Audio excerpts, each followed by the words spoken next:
to the Greatness Engineering Hour. I'm, very excited today. I have a special guest, and I'm pretty sure we're going to learn a lot today. So my name is Mireille Tulekima. I'm based in Perth, Australia. I'm the Managing Director of the Mireille Tulekima Global Leadership Organization. And as part of this organization, we've launched the Greatness Engineering Movement last year. And this show is part of the philosophy that we want to bring in globally, which is to inspire people to define and design their own success and inspire them to become the best that they can be. And what we do at the Mireille Tulekima Global Leadership is we provide them with sustainable and an authentic approach that's actually going to help them to create and step into their greatness wherever they are, and look at things in different dimensions and realize that they are limitless. So today we have Dr. Ross McKenzie. Is based in Australia, in Sydney, Australia. So today, no time difference for me. Not a lot of time difference for me. So everybody's in Australia. So I'm gonna just, summarize, tell you who is Mr. McKenzie, Dr. McKenzie, Ross McKenzie. Is a leading expert authority for new economy business. So we'll get to talk about what new economy business is all about, because I'm not sure everybody understands what it is. And he's also the Chief Innovation Officer of NextRight, the Director of Phyton, and the leading growth expert for startups, small and medium enterprises, and people who are actually starting in entrepreneurship. So he's created the startup business blueprint, which I hope it's going to talk about.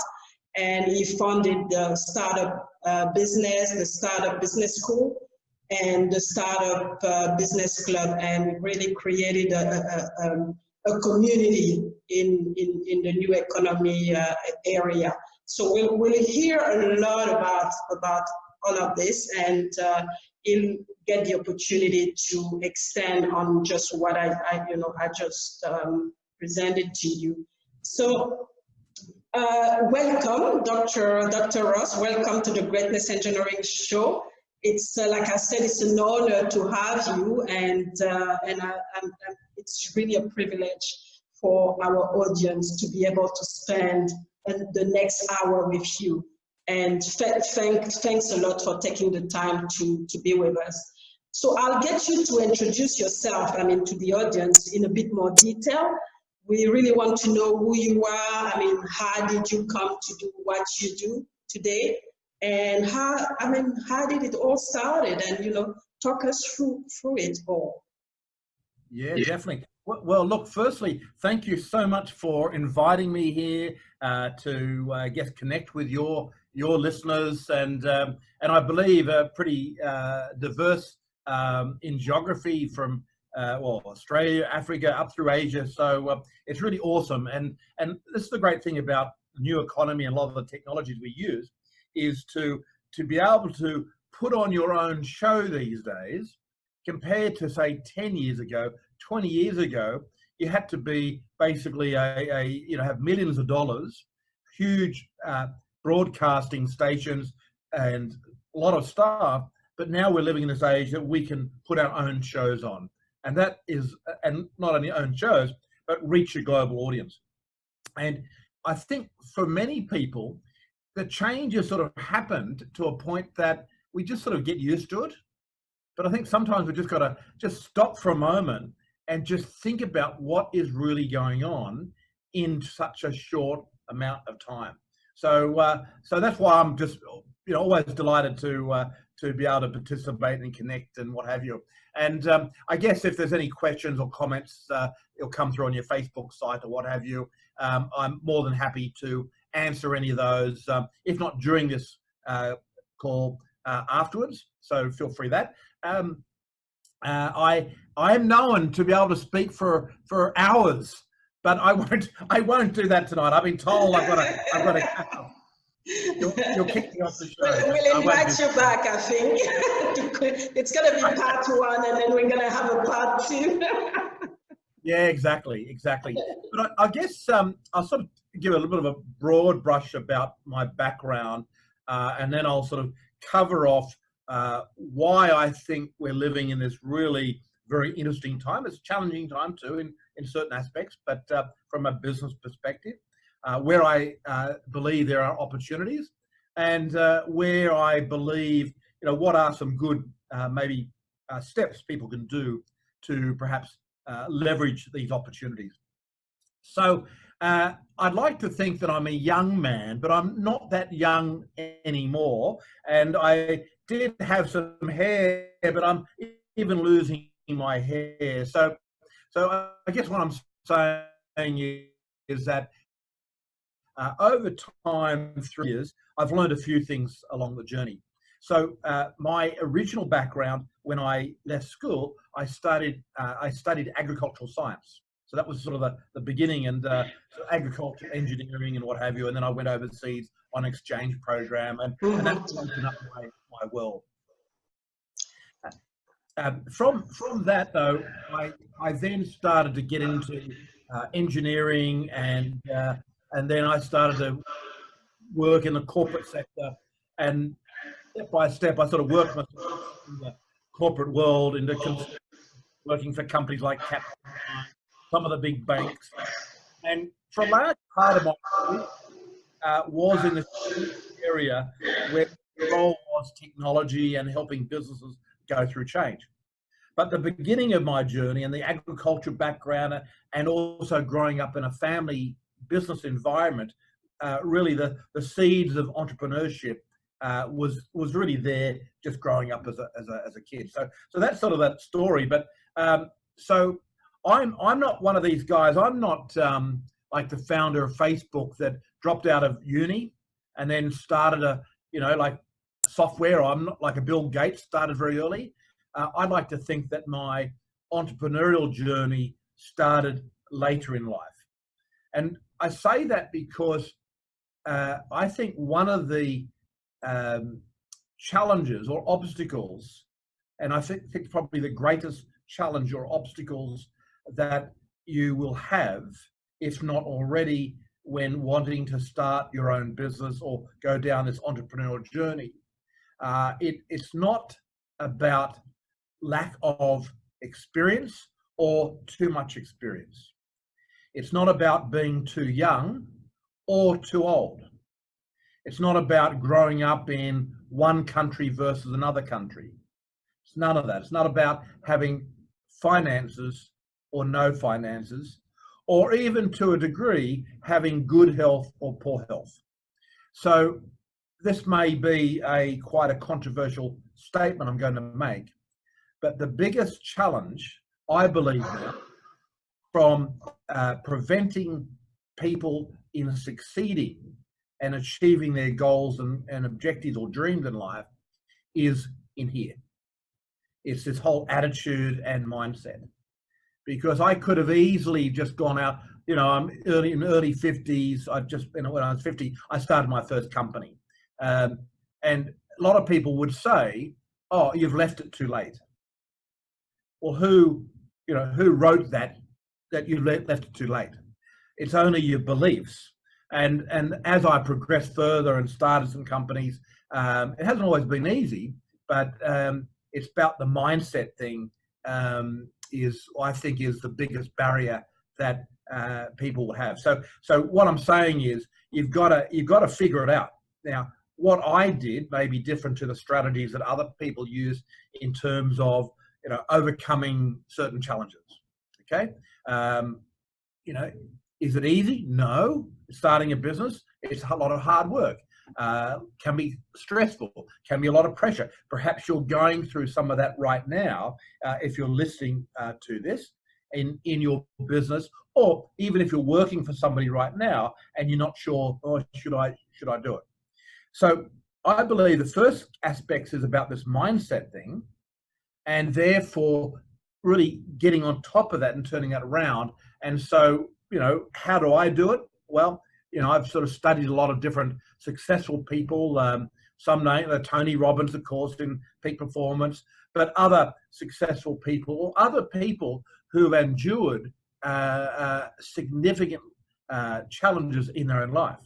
Now, I know this audience is going to some of our friends in South Africa. So Nelson Mandela, to me, has been an inspiration. I had a chance to meet him, not handshakes, of course, but when he first came to Australia, when he was released from Robben Island all those years ago, and a long time ago. And his story really inspired me, because I thought, man, like, he was locked up for years or decades, but he overcame.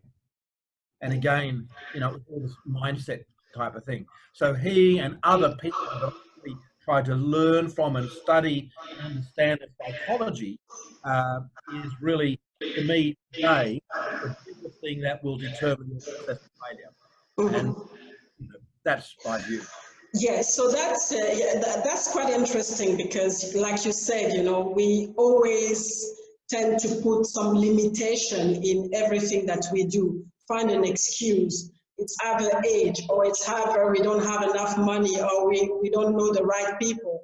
And we seldom actually look inside ourselves and try to, like you said, work on our mindset to really, get the answer from inside, and then get the determination and all the energy to do what we want to do, and be very positive and have faith, So, I mean, you work a lot with, startups and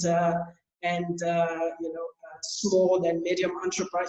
When you start something, there's always, all this joy and energy and things like that, and start to whine, when problems start to arise. So how do you go about, when you mentor and coach, those people who are who started really very well, and then when they hit the first or second hurdle, they're just completely discouraged, and they want to just run away from entrepreneurship. Yeah, no, that's the reality of the story. So in my work today, I work with a lot of want-to-be entrepreneurs, startups, and existing business owners. And what I find is there's a couple of things here. Let me speak to existing business owners first.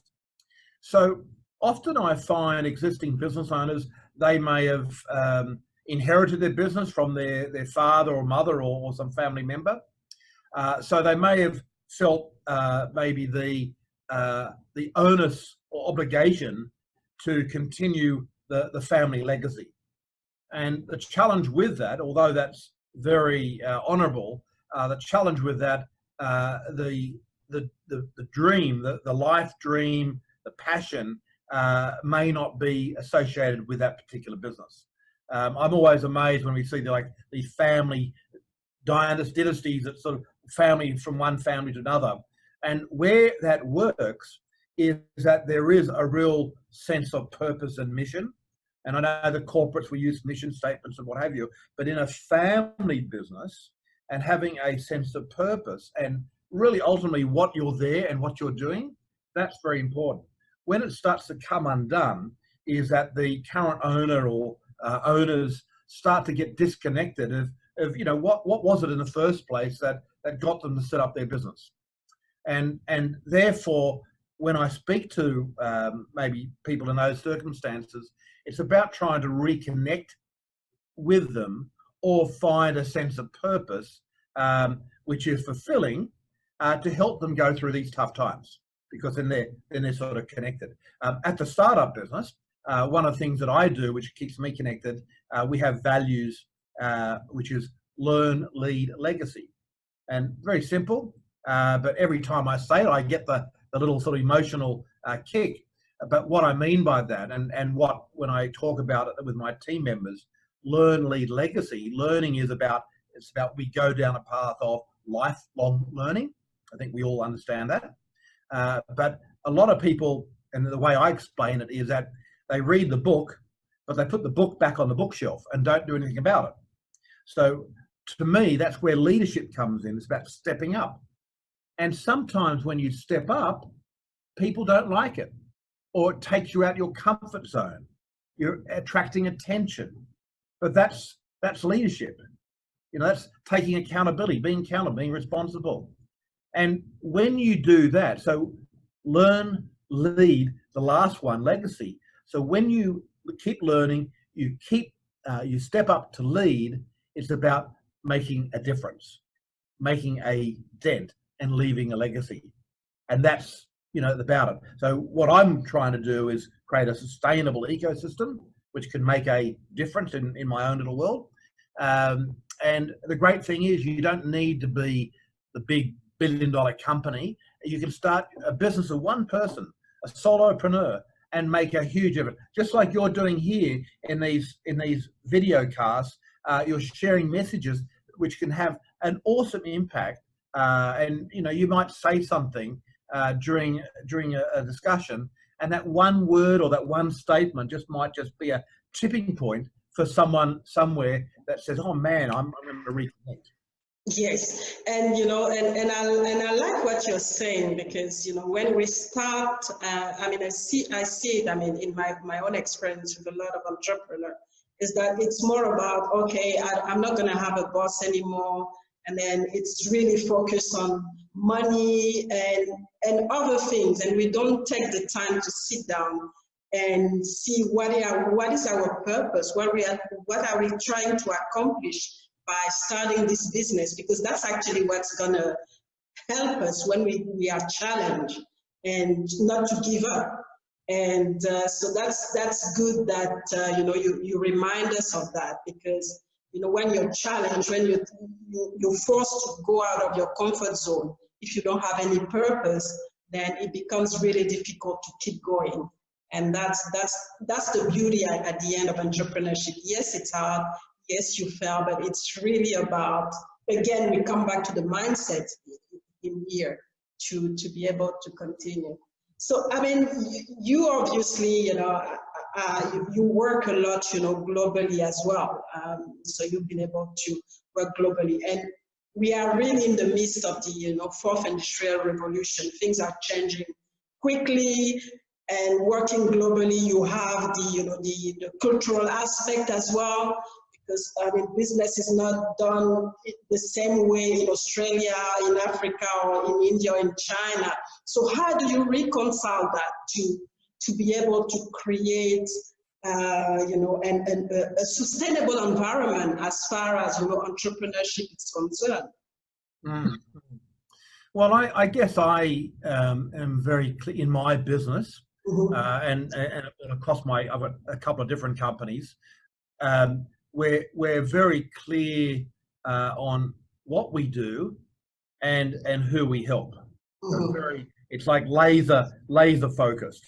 So and even when I'm talking to people, if I'm meeting people, and I thought, oh, there might be like a potential prospect or opportunity, but then I think, oh no, they're in this industry, and I don't do a business industry. So, for example, some industries, and it might upset people on this call, but I don't get involved in, say, tobacco industries,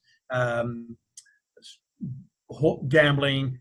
You know, I'm not. You know, I'm not prude, but it's just certain industries I don't want to work with. Government, I don't work with government. And I'll just explain that, because government has quite a complex procurement process in most countries, and you know, I'm not going to sort of spend my time and energy in that area. I'd rather work with, say, the entrepreneur space. So not to say there's no opportunity there, it's just a choice. So there's certain things, so that helps guide me of where I'm going to put my focus and energy in. In terms of so that's sort of industry and sectors. In terms of geography, really for my business to make life easier, it is generally English-speaking countries for me. However, having said that, through the growth and using online to really connect with more people, we've got clients at the moment. So obviously Australia, New Zealand, some parts of US, not a lot, a bit of outsourcing over there, Canada, and then I would say come back closer to home, Thailand, India, of course, UAE, Dubai, UK, and some pockets in Europe, and South Africa too. So so we sort of had pockets, but again, English speaking. And in the end of the day, in terms of opportunities and markets for us, because we're pretty well providing sort of business type services, and if it's in English speaking countries, there's generally opportunities there for us. But from a cultural side, I think culturally, particularly with our outsourcing, I've got the outsourcing team based in India, we need to be sensitive of our client, but that, this cultural thing, to me, it's just common sense. It's just understanding your customer, and because people say, "Oh, I've got to do this cultural awareness training," but I think it's just being sensitive to local conditions, local customs. Because I mean, it can be challenging. I mean, I've seen it myself. I mean, doing business, for example, in the Middle East is, the strong cultural aspect is there. So you really need to account for it if you want to be successful in that environment. And it can be a showstopper in this case. So I mean, basically what you're saying is, be clear about our niche and who we want to help, and really the solution that we want to bring, and then it actually define the whole thing by itself, if I understood it clearly. Yes, and if I just add a little nuance to that, is I'm clear on who I help, but I'm very clear in the industries, geographies, or sectors that I don't want to get involved in. So being clear and what you don't want to do. What you don't want, then you basically have your clarity for yourself and for your company. And I know that's hard. Like when you're starting off, and someone might ring you up and say, "Oh, I'd like to. Can you put a proposal in?" Yeah. And you're like, "Oh, I really don't want to do it." But so what do you do? Because I mean, especially now, I mean, government, they're actually quite open to work with people who actually bring new technology, a new way of thinking.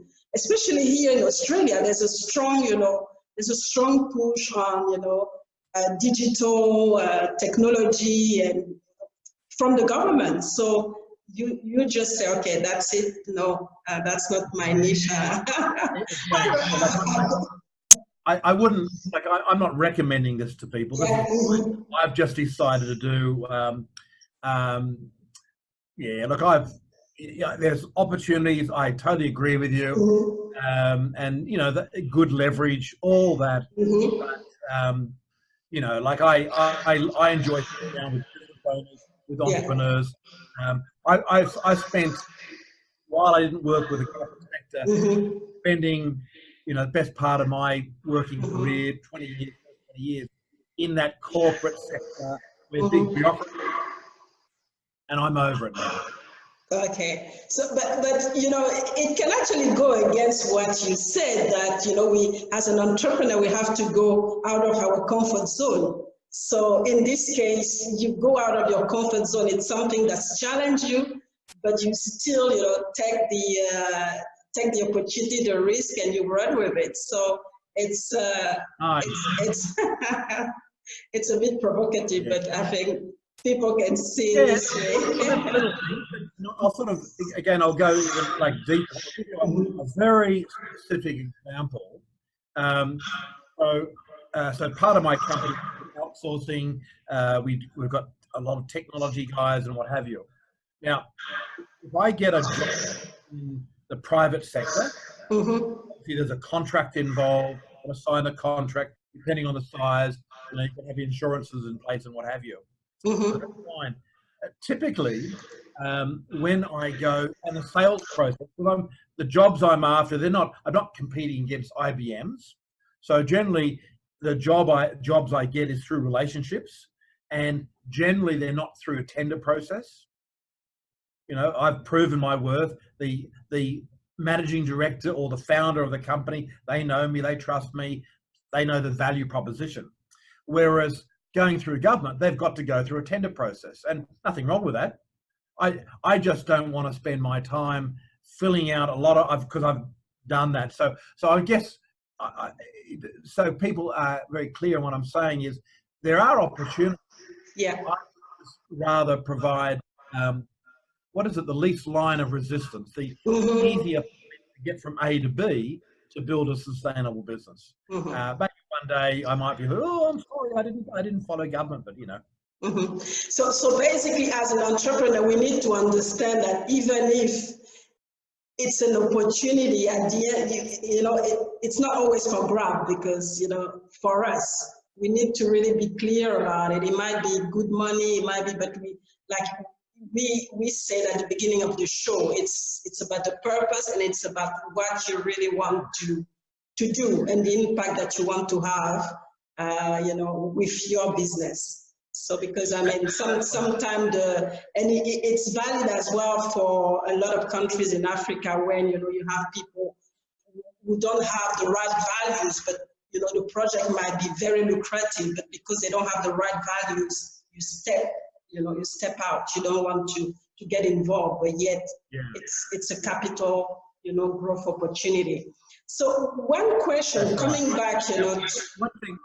Go ahead. Yeah, just one thing I'll just certainly the government, though, one thing what government is doing, they are certainly facilitating a lot of ecosystems or environment globally for a startup small business environment.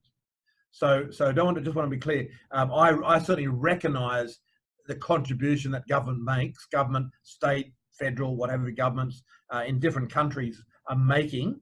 But for me to actually do work with government, I avoid. But for incubators and bringing different business together, without a doubt. So for a potential startup, maybe your first source of funding, okay, to help you could be a grant of some sort from the government.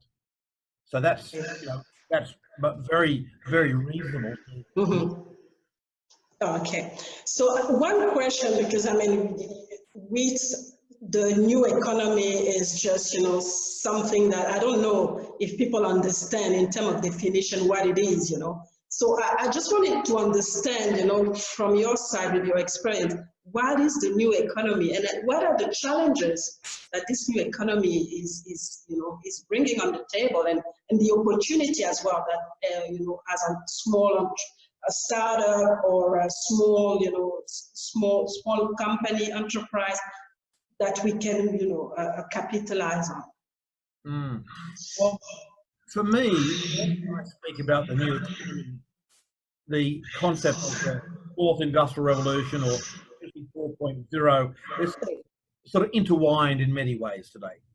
And there's various theoretical academics or authors have provided a different take. Are we the third industrial revolution or industry 4.0, what have you? But, you know, the world of data, the world of information, connecting the global world. So what are some of the technologies that when I speak about industry 4.0, or if I speak about the new economy, what do I mean by that? Firstly, when I think about technologies that help us think, and that's artificial intelligence, that's machine learning, deep learning, natural language processing, these types of technologies. Then there are technologies that help us connect, and that's where we call the Internet of Things. RFID devices, GPS trackers, connecting devices as they move through a supply chain. You know, fresh fruit, fresh boxes of mangoes from Queensland being shipped across to Hong Kong, having RFID chips, and we know the status of where they are. So that's how we connect. How we move is through robotics. And robotics, I'll also include where people are now, so people who are disabled are wearing exoskeletons to help them move. We're looking at driverless vehicles. We're looking at drone technology. Then we look at how we transact. and transact. That's in the new currencies, digital currencies, cryptocurrencies, and that's underpinned through technologies like the blockchain. And then we look at new business models, software as a service to everything as a service, the gig economy, all these things, the sharing economy, like think of Airbnb, think of Uber and all these other types of concepts coming out. Even myself, like I think years ago, I used to love my cars and, a bit of a car, petrol head, I guess, but I haven't owned a car.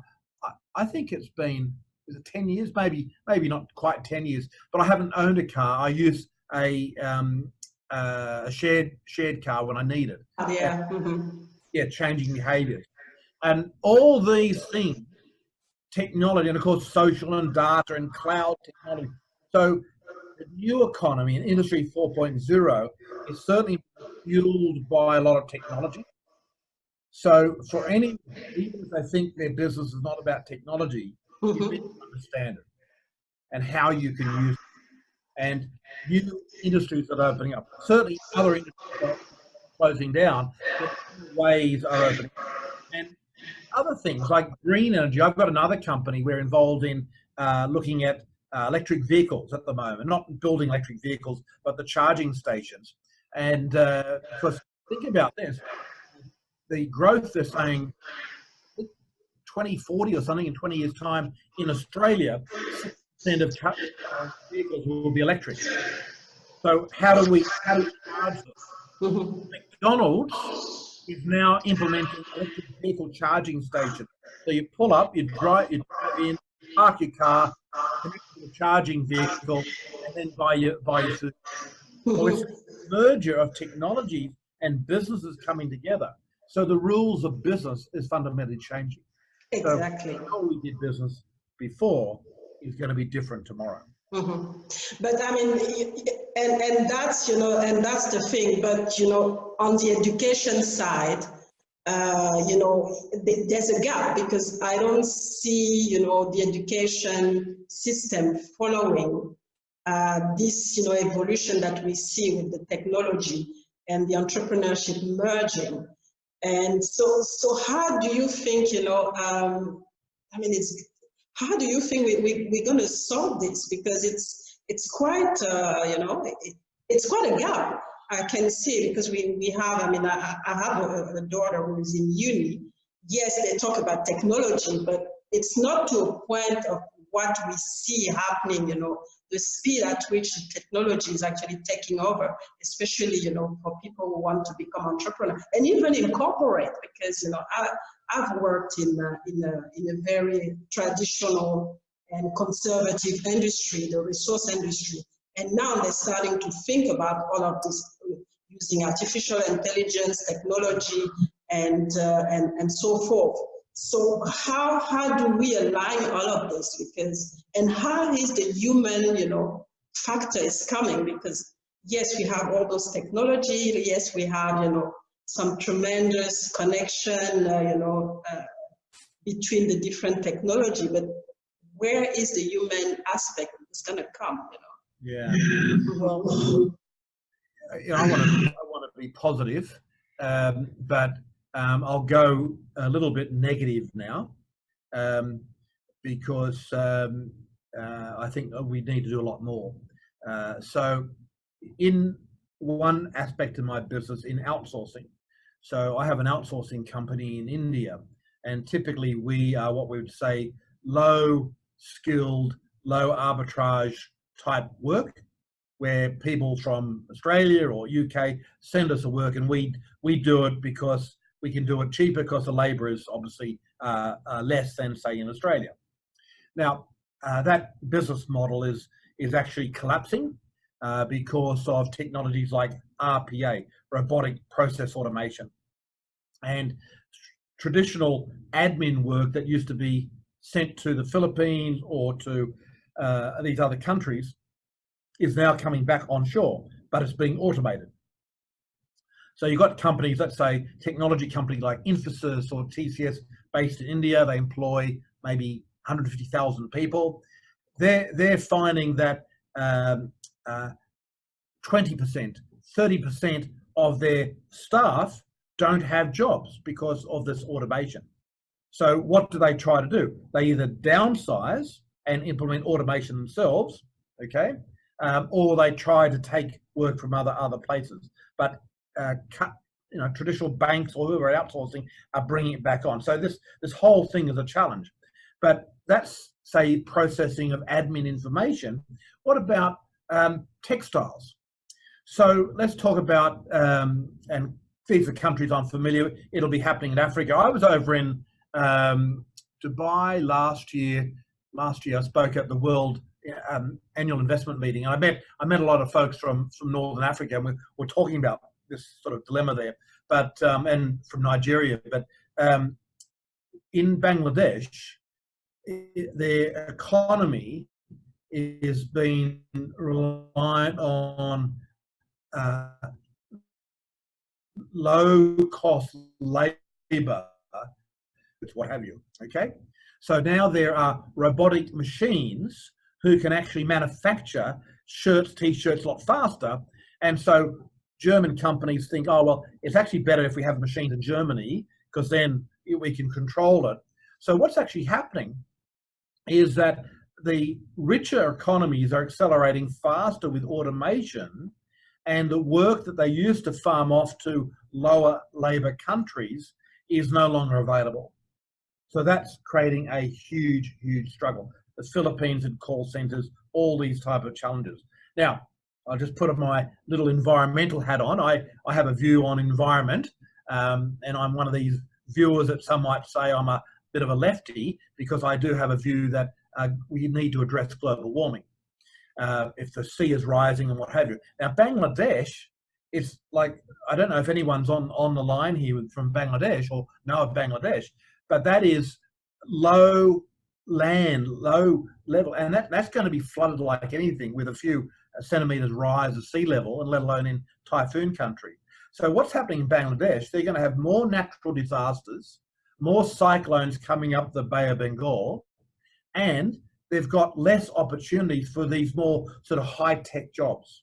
So countries like Bangladesh, potential Pakistan, these countries that rely on Western jobs, they're going to have huge, huge problems to readjust. So our politicians would say, "Oh, you just reskill, you're just learning something." Even one of our politicians here in Australia just said yesterday, "If you're older, you heard it, yeah, you'll work a bit longer."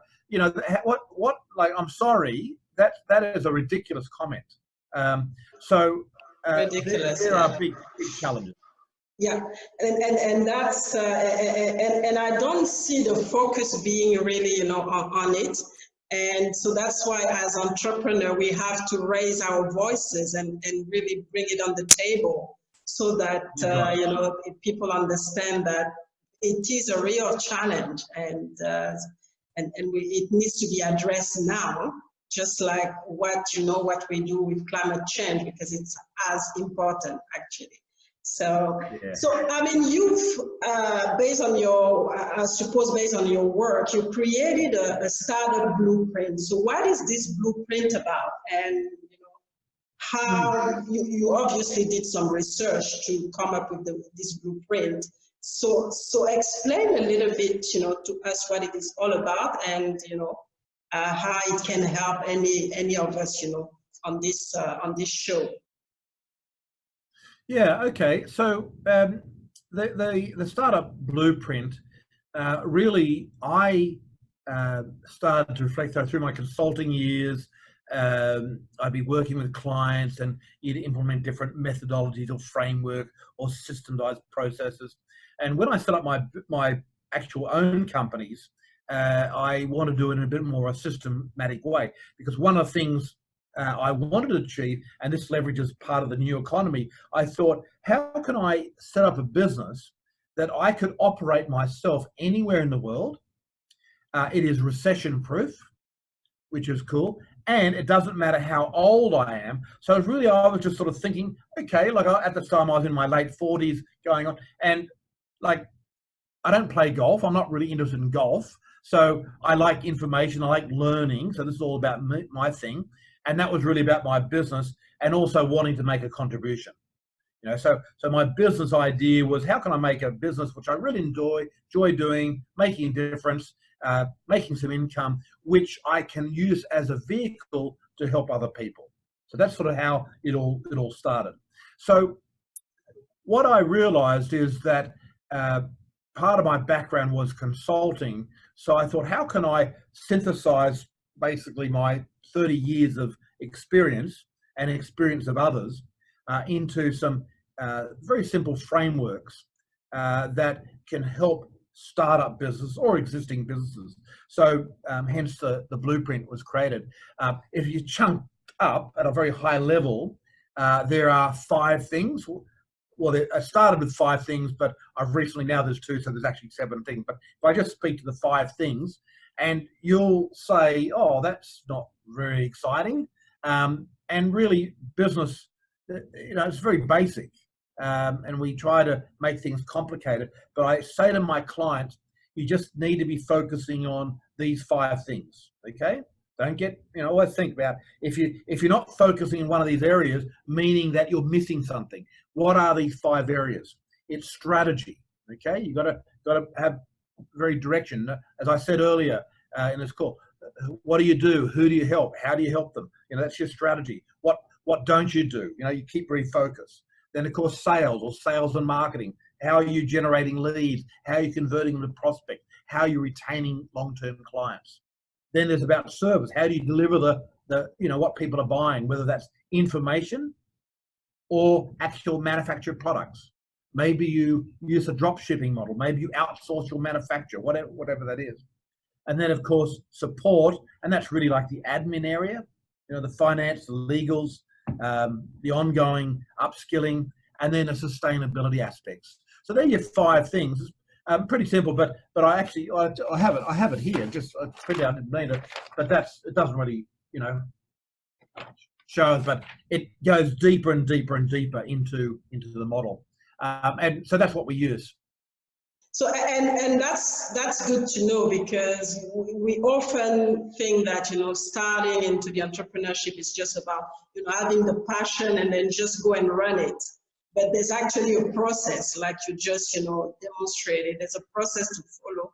There's a focus to have on certain element to be successful and really start to do things really, really well and evolve as an entrepreneur. So, I mean, you know, we've looked at all of this, and what I really wanted to know is, you know, as you know, as an entrepreneur, not just as an entrepreneur, but in your personal life, what have been actually very difficult in your journey as an entrepreneur? Because you said you started really late in the process. And so, you know, you obviously had some hurdles, I suppose, like every one of us.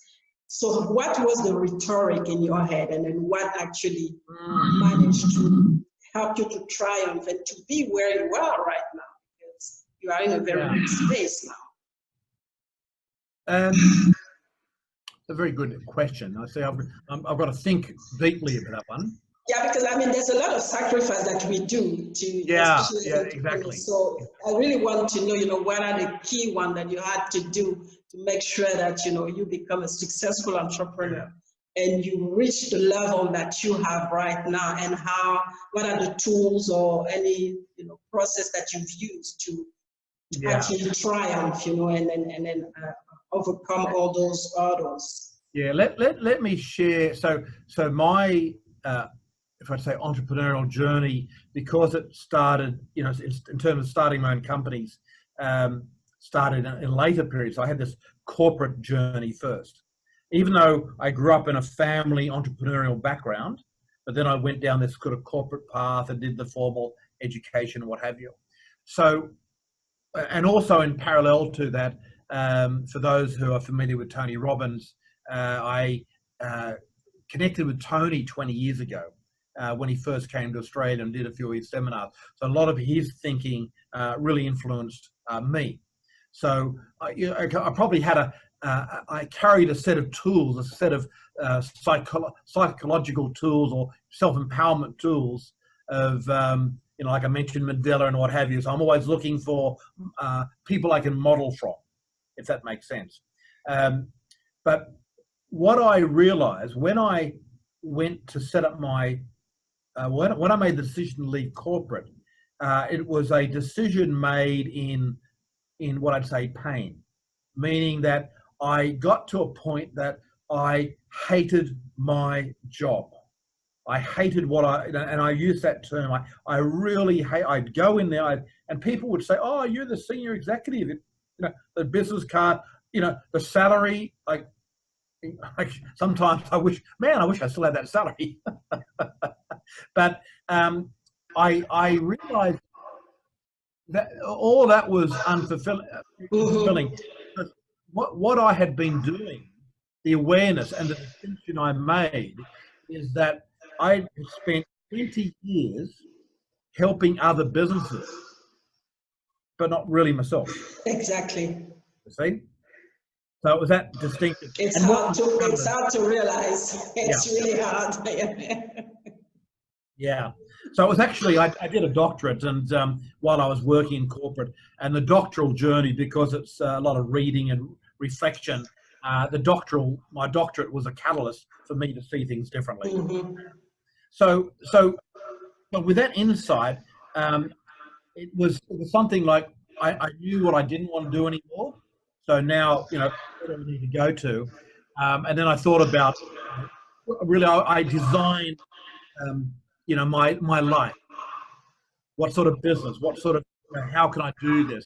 So I sort of really purposely designed it myself. But here's the thing I was really consciously aware of, is that while I had all these skills and knowledge and formal education, experiences, what have you, I was consciously aware of this mindset and the entrepreneurial mindset, because in many ways I had this corporate mind, but not an entrepreneurial mind. So what I did do is I basically repeated, for several years, my doctoral journey, but in entrepreneurship. So what do I mean by that? So when it came to understanding online marketing, I wanted to find out in the same way a academic researcher would do. They would read all the literature and start to triangulate who are the thought leaders, the leaders in this particular body of knowledge. So I did that in, say, Facebook ads. I asked a question. I said, well, who in the world is the best in writing the copy that gets you to opt in? You see a Facebook ad on for a webinar. Who's the best in the world? And I started to ask different people, who's the best in doing webinars? And then, eventually these names came up, like Todd Brown is the guy, by the way, the Facebook ad guy. There's others too, but Todd is up there. There's traditional marketers, but I wanted to understand these new world marketers. And these people who are corporate world, people are employing thousands of people, but here are in the entrepreneurship world, and particularly the online world, people making 7-figure incomes, but they don't employ people. Like I thought this was crazy. I thought that was made up. Especially coming from corporate, you're like, what? Am I seeing it right? Yeah. So I really made that distinction. So I just went out and hunted for all these people, but I didn't want to hear, excuse my English, I didn't want to listen to any bullshit sort of stories. I looked for people who, what I say, are the real deal. Mm-hmm. I want to see if you're out there claiming these things, doing all this. I want to see your results. I want to speak to your clients to make sure you're the real deal. And that was another piece of evidence that I stored away in here. So here's the important message for everyone: is if you're not convinced of your business model, just go out and research evidence to support your case. Okay, you'll find it. Okay, and look. And here's my, I guess, offer to everyone listening to this. If they are having trouble finding evidence just through you or directly through me, just email me and I'll try to pinpoint and give you data. There's always a case study. There's always a data. And maybe the case study is a case study of failure, okay? But you can learn from that. But for me, it was that conscious effort of continually rewiring my thoughts, but finding people who could actually do the job. So, I mean, quite a lot of good points here. I mean, the last one, it's really, always, go learn, because, when you're looking for something, research it, and then learn from the best, because, you don't want to go and ask somebody who actually never done it or don't know anything about it, but just talk about it. So really get, like you said, the real deal to help you in the process. And I mean, from your own experience, and I think we all go through it as an entrepreneur, is that, you start to, especially when you work in corporate, it's really in those very low moments when you are deeply challenged, that you start to react, and then you start to look at entrepreneurship as an option for you. And at the end of the day, it's come down to taking back control of your power. You have the power to design your life. You have the power to do whatever you do. There's no limitation except the one that you've been put in when you were, in your environment, or that you put in yourself, in your head. So at the end of the day, it's really realize that, you're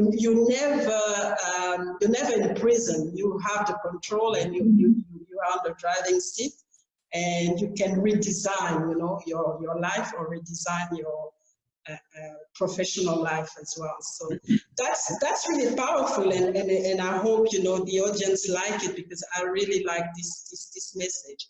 It's really in line with what we're trying to do here, is that at the end of the day, you are the one in control. Whatever the obstacle, whatever the challenges, you always have an option, and this option comes down to you deciding to move forward. And it comes back to this mindset as well that we've been talking about at the beginning of the show. So this is the question that I like, asking to my guests, is that what are your expectations for the future, and what legacy do you want to leave? Well, for me, so my focus in my business is a vehicle. And it's a vehicle, so learn, lead, legacy being the core values, and a vehicle for me to be able to make a contribution in my own way. So we've got different projects and what have you. So that's the future.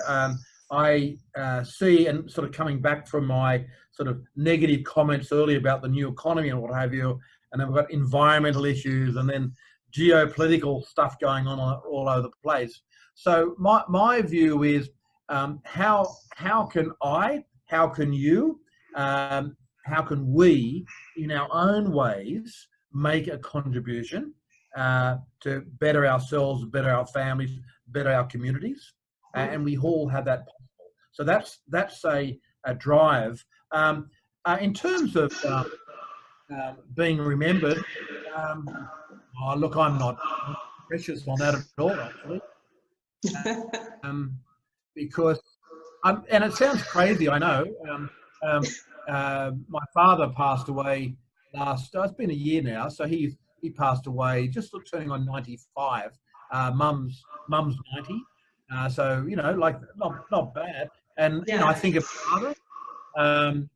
So and I'll continue to think about my father, what he meant to me, and I think about other like historical figures like the Gaynor Mandelas, Dalai Lamas, all these types of people.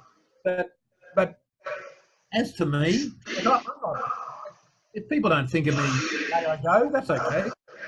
I'm not fussed, because to me it's not about then, it's about now. That's what's important. So it's not about, for me, what drives me, it's not about, will people show up at my funeral? Like I hear people, I want hundreds to show up at my funeral. I couldn't care. Honestly, I don't care. Will people mourn? What sort of song am I going to, none of that. I'm just not into it. But here's the thing, what I am into is I'm not going to waste a day now. I'm not going to waste a moment now. I'm going to do the damn hardest now, and I'm going to try to make a difference where I can. That's what I'm right now. Yeah, and I love it because, you know, one of my motto is don't leave anything on the table of life. So it's about now, it's about where you are, because you don't know where you're going after you've died. So really take those opportunity and make sure that you make a difference while you are alive, and try hard, you know, and to help your community and better yourself.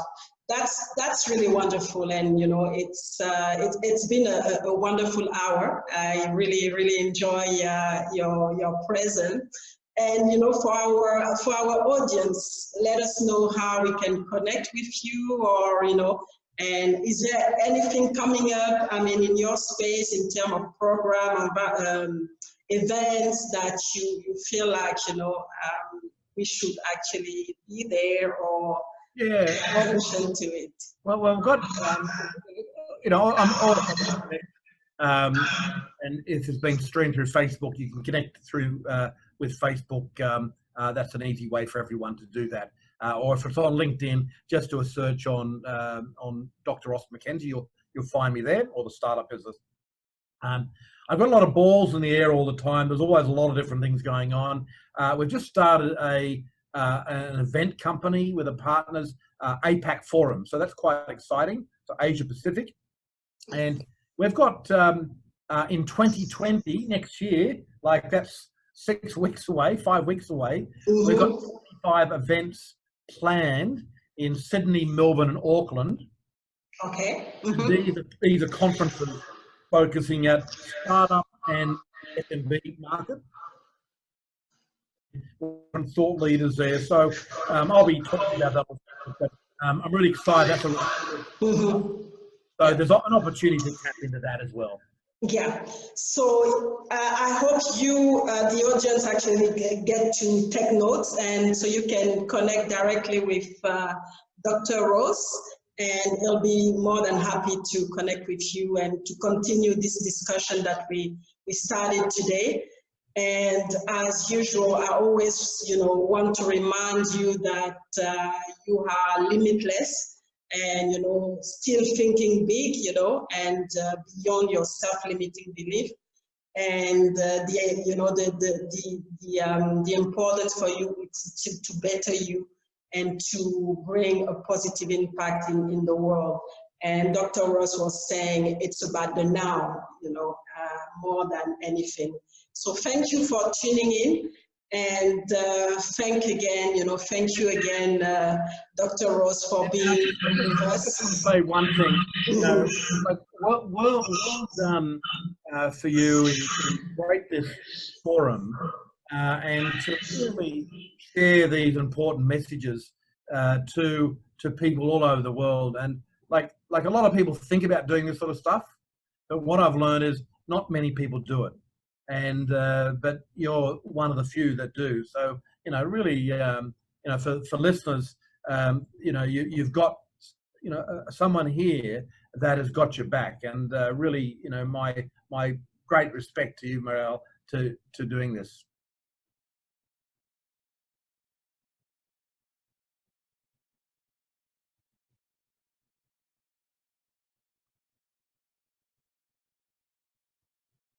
We've got you on microphones off.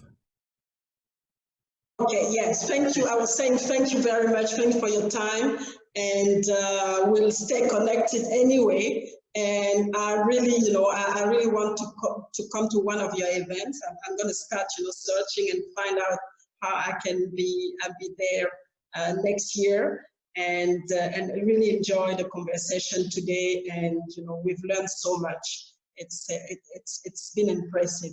Thank you very much, and enjoy, you know, the rest of your evening. Will do. All right.